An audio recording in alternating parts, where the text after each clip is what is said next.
Il est 18 h ici à Paris. Bonjour à tous et merci de choisir France 24 pour vous informer. Vous êtes au cœur de l'info. On est ensemble jusqu'à 21 h heure de Paris. Voici les grands titres de ce dimanche 2 juin. Nouveaux bombardements israéliens sur plusieurs secteurs de la bande de Gaza.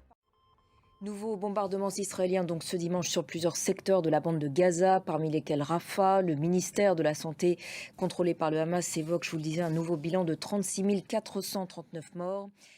Les nouvelles tensions pendant ce temps à la frontière israélo-libanaise. L'agence officielle de presse libanaise annonce la mort de 2 civils dans le sud du Liban dans des frappes israéliennes.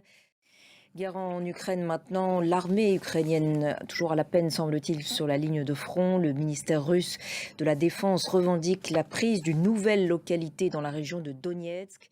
Pendant ce temps, Volodymyr Zelensky est à l'étranger, actuellement au Forum de défense Shangri-La de Singapour, d'où il dénonce les manœuvres de la Chine pour empêcher certains pays d'assister au prochain sommet pour la paix en Ukraine qui doit se dérouler à la mi-juin en Suisse. Axel Simon. Je vous le disais également en titre, grande journée électorale aujourd'hui au Mexique, présidentielle, législative, fédérale et municipale. Le plus grand scrutin de l'histoire du pays est en cours. Et à noter justement que les violences se poursuivent dans ce contexte d'élection. Un 25e candidat aux élections locales a été assassiné ce dimanche. Vote aussi en Serbie. Aujourd'hui, les habitants de Belgrade retournent aux urnes pour choisir entre le candidat du parti au pouvoir et celui de l'opposition qui est toutefois divisé. Direction maintenant la Papouasie-Nouvelle-Guinée, toujours sous le choc du gigantesque glissement de terrain d'il y a 10 jours qui a fait quelques 2000 morts selon les estimations.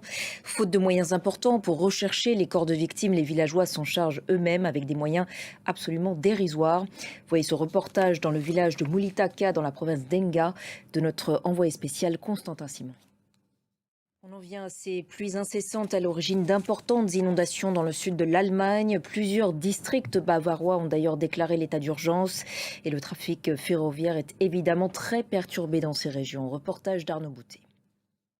En France, maintenant, à quelques jours des commémorations du 80e anniversaire du débarquement, les touristes continuent d'affluer sur les sites qui ont fait l'histoire. Une fréquentation qui doit toutefois être régulée pour préserver les lieux et l'environnement. Voyez ce reportage de Maëlène Nicolas.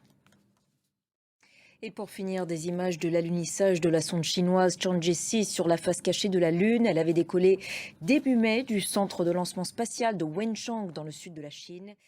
Voilà donc pour l'essentiel de l'info. On se retrouve dans quelques instants. À tout de suite.